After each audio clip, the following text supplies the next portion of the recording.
Welcome back to the Storytelling Organization, which is a journey into the world of corporate podcasts, podcasts for startups, podcasts for business, B2B podcasts, what it's about and what it could be and how it's changing. My name's Graham Brown. I'll be your guide for today to introduce a new chapter in this journey for you about the evolving shape of the storytelling organization. Now, the storytelling organization, if you listen to the previous episode, is really about what podcasts can do for a company today and also what companies need to be, how they need to communicate, how they need to communicate authentically, how they need to communicate in a more engaging way, and how they need to communicate as human beings as opposed to brands. So if you missed any of that, go back to episode 1 in the storytelling organization and hear me on the subject of what exactly is a storytelling organization. Today,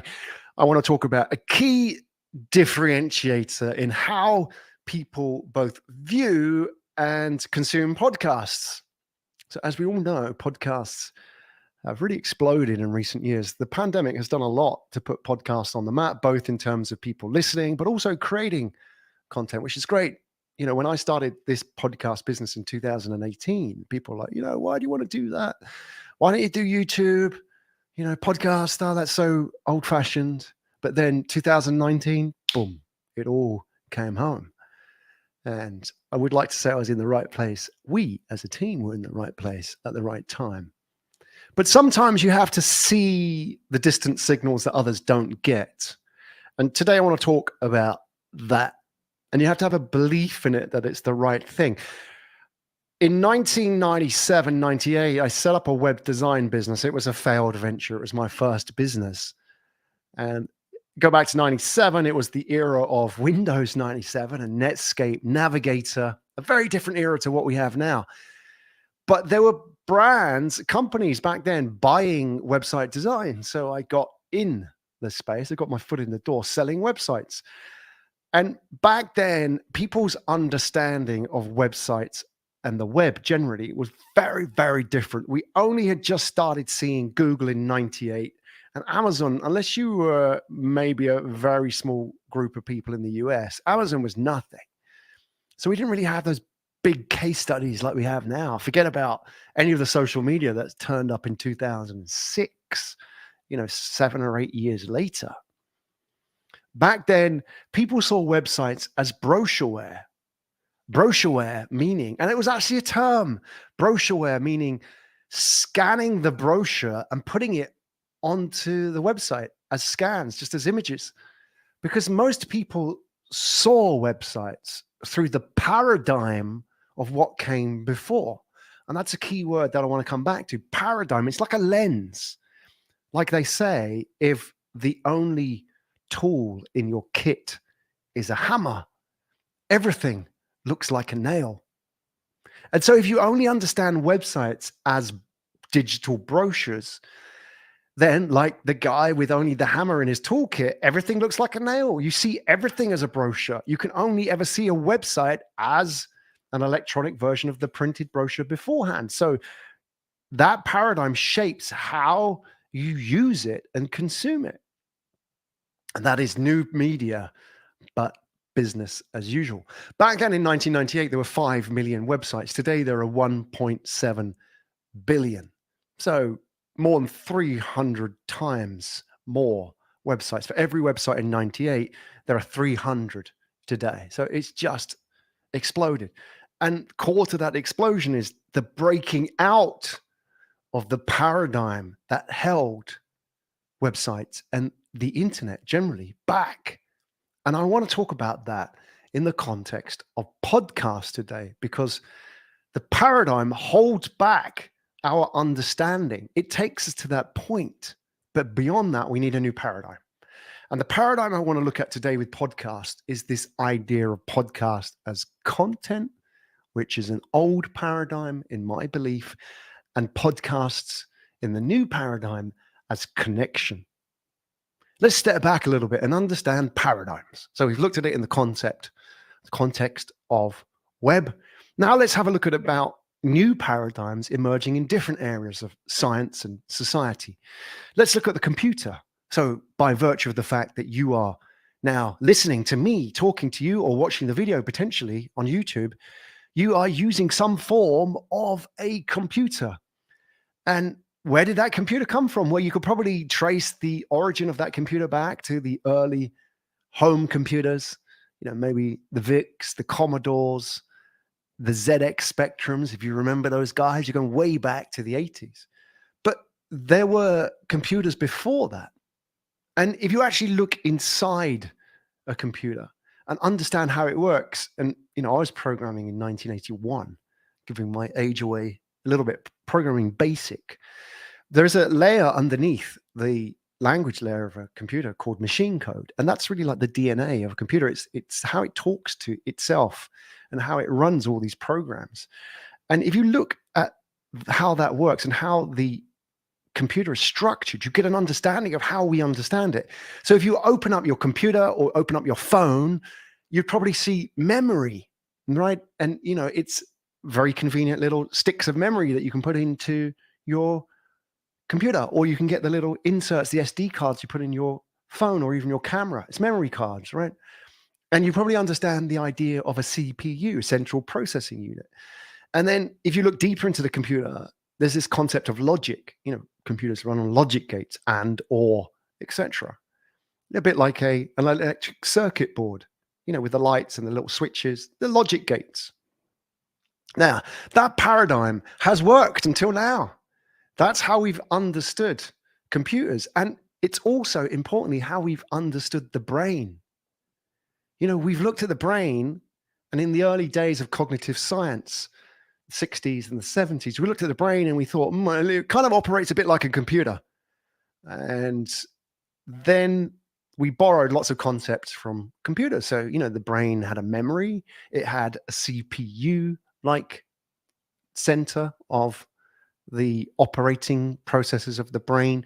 It worked on logic, and that's how we understood how everything works. And there are lots of analogies. There's lots of similarities, I should say, between the brain and the computer. And we sort of borrowed one understanding from the other. We borrowed the paradigm of computing, and we've used it to understand the brain. And people will talk about the brain as a computer. And sometimes people will look at the computer and say the brain of the computer. So they're interchangeable, but they are ultimately limited. And let me explain why. Because if you actually look at where the paradigm came from, the original paradigm of the computer came from the original computers. And you've got to go way back to Charles Babbage, who invented the first mechanical computer. And he built that computer on the paradigm of the mechanical loom. That mechanical object which you should slide a bobbin through to make cloth, to make textiles. The loom became the computer, and the computer's understanding of that computer, our understanding of it, became our understanding of the brain. So much of what we understand in cognitive science today about how our brain works is borrowed from a machine that used to make cloth. Now, you might not believe me, but if you open up a computer and look inside it, there are many similarities. If you've ever learned machine code, which is an archaic, sort of very core language to a computer, it has concepts such as the stack. Machine codes are built on a stack, and these may even exist in other languages today. Now look at that stack. The stack is something that you push and pull. You push some code or you pull some code from to the stack. That stack actually is found on a loom. So the original cloth, the tablecloths or the fabric that people used to make in the mills, the cotton mills of Manchester in the Industrial Revolution back in the 17th century, used a stack, and they put cards, these little punch cards with holes in them, on this stack. They pushed it and pulled it on the stack, and that made that row, that pattern on the cloth. And the funny thing is, if you read Bill Gates's biography and you go way back to before he started Microsoft, and when he was with Paul Allen at Washington University, they used to sneak into Washington University computer labs during the night when these things weren't being used, and find these old mainframe computers, these huge things like you see in the movies, like in NASA, these big consoles. And he used to do all his programming on cards. So what are we talking about? Why are we talking about looms and stacks and computers now? Well, because look, if we truly want to get to the next level with understanding of the brain and how it works, and we are entering that era now, folks, we're entering the era of artificial intelligence and machine learning, and that sort of crossover with computational processing, that we've got to move away from this understanding, this paradigm that has locked us in for the last 100 years. It got us to this point, but the next stage in the journey requires a different paradigm. And if you look at some of the groundbreaking research coming out from scientists in the sphere of neuropsychology, they've looked at the brain and they found it isn't organized in these nice little logic gates of and or, like we think, these ones and zeros, like we assume it, like some electrical circuit board. The reality is that the human brain is organized into billions and billions of maybes. So our paradigm of the brain has to change. My point is this as well, is that same with podcasts. Podcasts have come to us through a paradigm which is no longer effective. It gets us to this point just as we got to the point of introducing the first websites as brochureware. But to get to the next level, to have things such as social media or e-commerce or whatever there is, this wonderful world of 2 billion websites, we have to change the paradigm that got us here. And the core to that paradigm in podcast is the old model of podcast as content and the new paradigm as connection. So when we talk about podcasts as content, what exactly are we talking about? We're talking about podcasts as content marketing, social media. That's how people see it. They see it through the lens of what came before it. And you'll see that as well in the podcast industry. Most people talk about podcasts as a content problem. They'll talk about the key focus for any brand in creating a podcast is the content. But I want to put it to you this: if you're a brand thinking about a podcast or you're running a podcast, content isn't your problem. Communication and connection are, because you already have great content inside your organization. The challenge now is to unlock that human potential. And if we were to take the content model of podcasts, let's have a look at the people who are creating that content. There is actually a real demand for that. There is a world of B2C podcasts which are marketed at consumers. And that is where the content model works, because just like advertising and the old ad agency world, you go to an agency and you ask the agency to create a story for your brand. It's no different from brands now going to podcast agencies and asking for a brand original podcast. It's exactly the same. And even the dynamics are the same, is the actual narrative and the story come from the agency. Often they'll use actors, proxies, people who aren't actually part of the organization. And that's no different from how we've been doing advertising for 70 years. Agency recruits actors, influencers, brand ambassadors, mascots, people dressed up in a tiger costume, whatever it may be, even a clown, to represent your organization. But consumers today don't see organizations through that paradigm. They don't see it through the logo or the marketing campaign. They experience brands through the people. And therefore, our podcasts have to reflect that. Sure, there is a place for ad agency style podcasts, just as there always has been a place for ad agency, big idea advertising. But if you really want to connect with people in an authentic and engaging way, you need to think about podcast as a tool for connection. So let's break that out a little bit. How do we understand podcast as a tool for connection? Well, firstly is to understand that people consume podcasts both as consumers and businesses. Sometimes when you say to people that you create B2B or corporate podcasts, they don't understand. Um, the people of the content world don't understand that because they envisage the company sitting around listening to a podcast. It doesn't happen. Companies don't listen to podcasts in the same way companies don't buy software. An individual buys the software in that company and the company pays for it.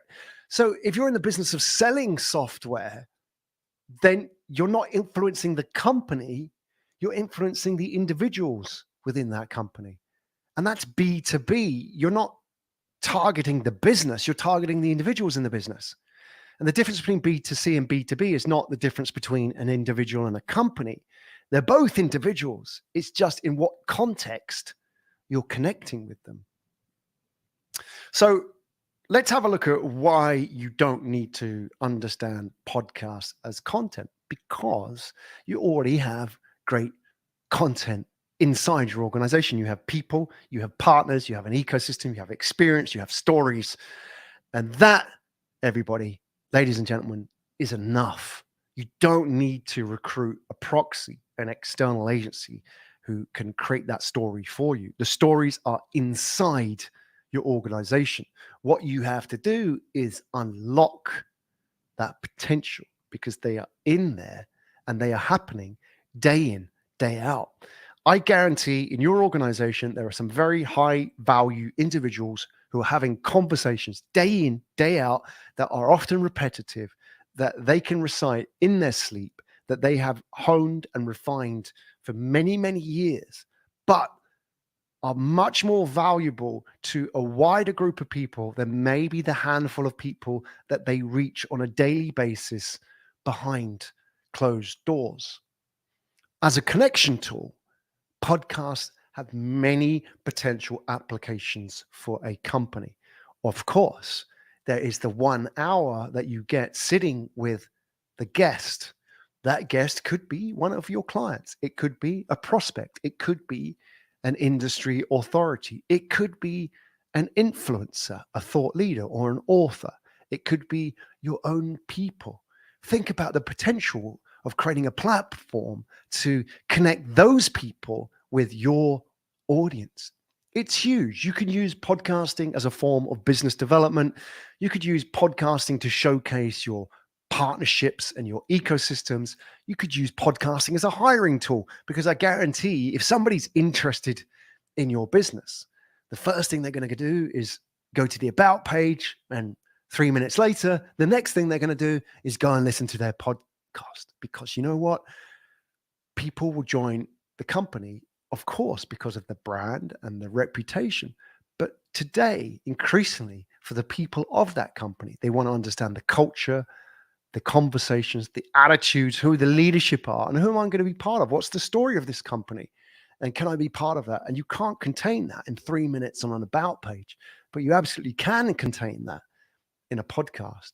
You can also use a podcast for client success stories, and you can showcase your people to the world. I mean, who are the people of this brand? People don't care about the brand. People follow people, not brands. So who are the people? Who is the CEO? Who is the client experience manager? Who is the user experience manager? Who are the interns? People want to know everything now. They have a need for transparency, and they want to know who your people are and what are the conversations that matter to them. So what does this mean to you and me in the world of podcasts? If you're creating a podcast, if you're running a podcast, the paradigm that you choose to create that podcast will shape everything that happens on it. So if you think of podcasts as content, then your goal is to create media real estate for advertising. Your content is a proxy. It will be external influencers, actors, voice talents, people who have really nothing to do with your business. In the same way, you could pay an ad agency to create an ad. The people in the ad are actors. They're paid actors. That's it. That is a content-based podcast. But A connection podcast is internal and it's authentic. It's your people. You don't need actors or influencers, because the most influential people in your organization are your own people. They have stories. They have a network of 150 people that they know authentically, and those people care about your people. So 150 people know 150 people. That's 200,000, 20,000, whatever the numbers are. You get it. The idea is it multiplies out. 25,000 people, or 22,500 people to be exact, you can reach authentically if you do it through connection. It also means, secondly, that podcasts have to sit higher in the communication stack of your organization. You can employ an omnichannel approach, meaning that you can create one podcast and from that get multiple derivatives, content derivatives, for example, blog posts, ebooks, social media shareables, and the podcast itself. All of that are content derivatives that come out of the podcast itself. The podcast sits at the top of that communication stack. And it also means that we need to reframe how we view podcasts, not as a marketing tool, but as a communications tool. Because you see, marketing is a choice between channels for your message. And the key here is that podcasts are your message. So my name's Graham Brown. You've been listening to the Storytelling Organization, which is a journey into the world of how companies can use podcasts to humanize their brands, how they can grow ecosystems and communities, and how they can create conversations that matter with people who care.